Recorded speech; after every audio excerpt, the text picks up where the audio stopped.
kalamansi. Nakalinya po siya. Yung may mga tulos po na yan. Ito naman po yung rambutan, oh. 120 ang isang pananim. Pero sure na buhay na.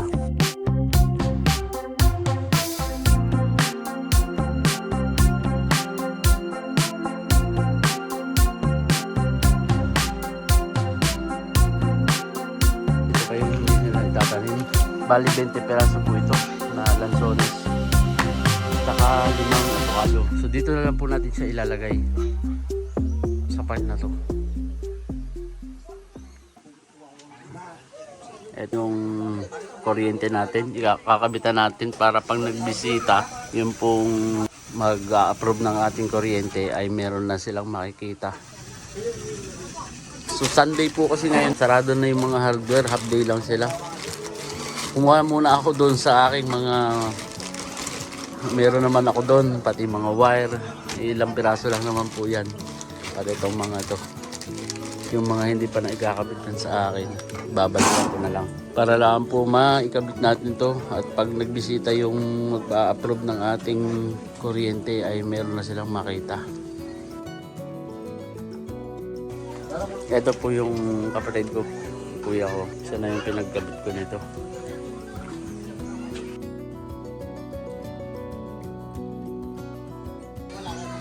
Isa yung solar.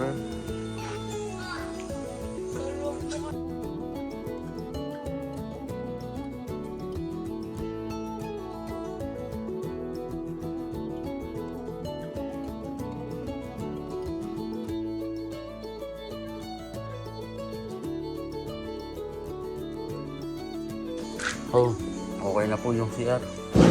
Pansamantalang CR po natin para sa ating ito, binilhan din po natin ng ganyan. CR. Ito po yung bodega. May lock na po siya.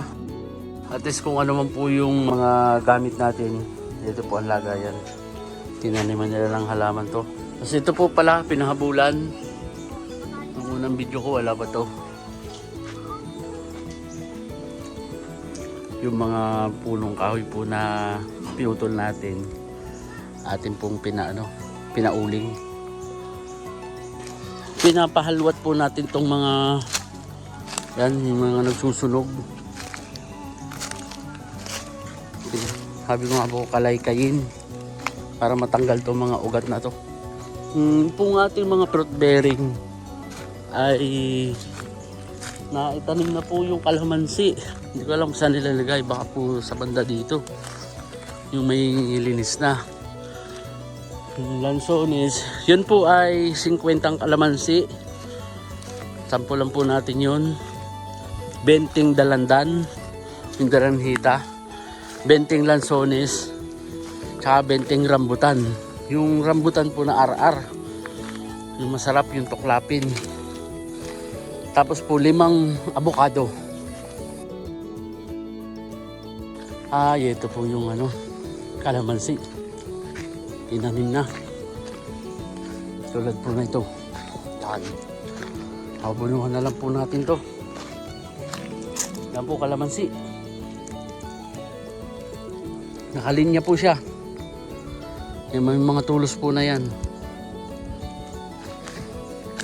Ito. Lalagyan po namin to ng ipot para maganda yung niya. Ito.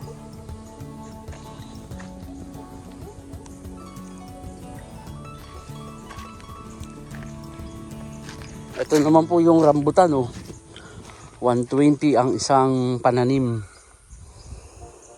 Pero sure na buhay na. Yung pong lansones, isa pa po yun, hindi ko alam kung saan po nila nilagay yung lansones. 20 piraso lang.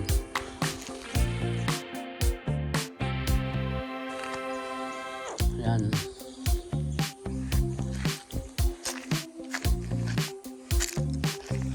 Ito po yung rambutan. Yan, buhay na po talaga yan. Yan, rambutan po yan. Ito.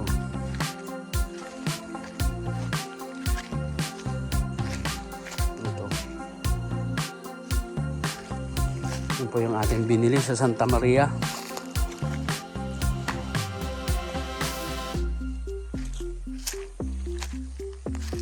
Pag ito namunga, isang puno lang po nito ay sagada yan.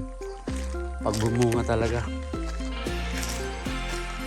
Tama lang po yung bilang ng bili namin kasi ito pa lang yung nataniman natin. Hindi pa natin mahalwat itong area na to eh. Kasi puro punong kahoy.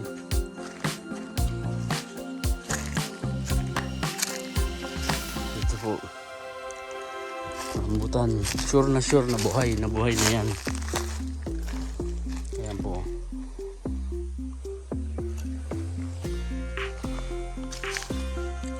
Yan. Ito yung nililinis natin.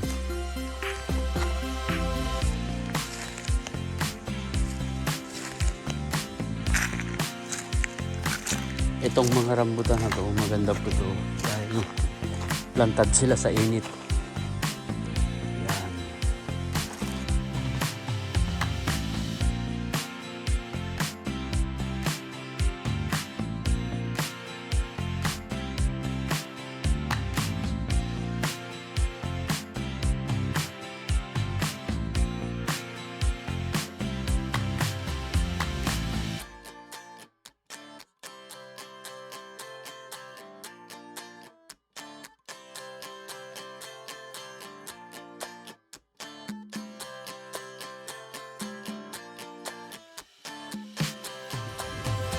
Okay naman po dito.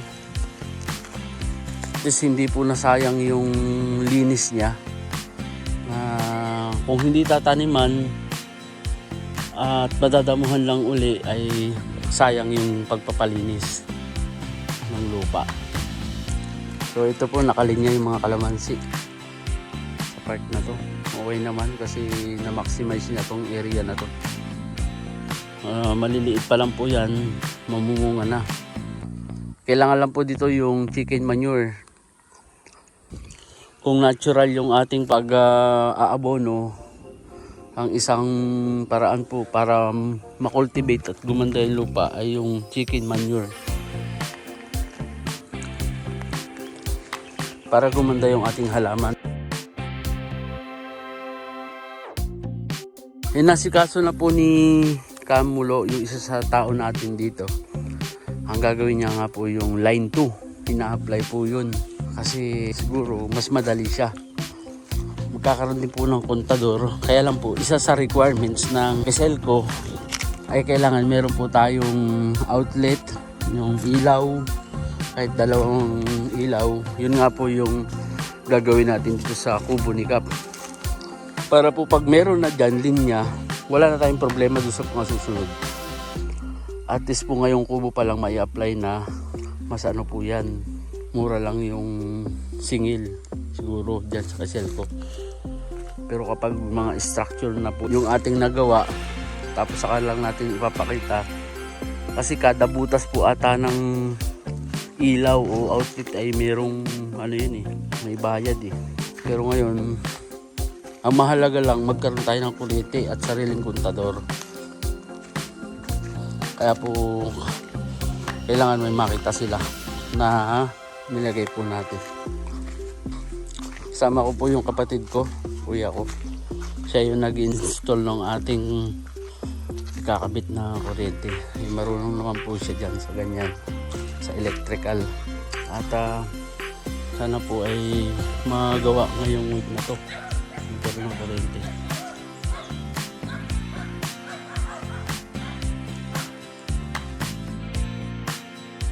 Pa yung hindi nila itatanim. Yan. Bali 20 peraso po ito na lansones. Saka 5 avocado. So dito na lang po natin siya ilalagay sa part na to. Singit dito sa mga niyugan. Sa bungad.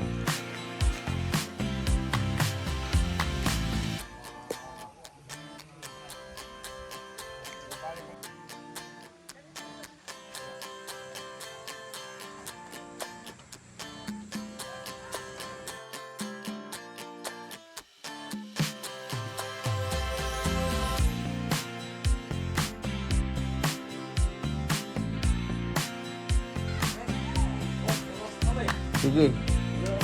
Oo. Tapusin namin lang. Para nakapang na. Ayan po kasi yung kailangan makita ng mag-a-applyan. May mga requirements sila.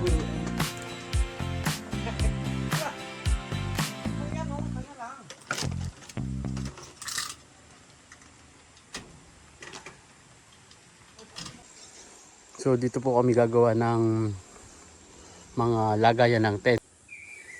Maaaring dito po tayo gumawa ng fish pond sa part na to. Meron po tayong deliver ngayon. 3 siya. Ayan po yung pang-ayos natin ng kalsada dito sa baba.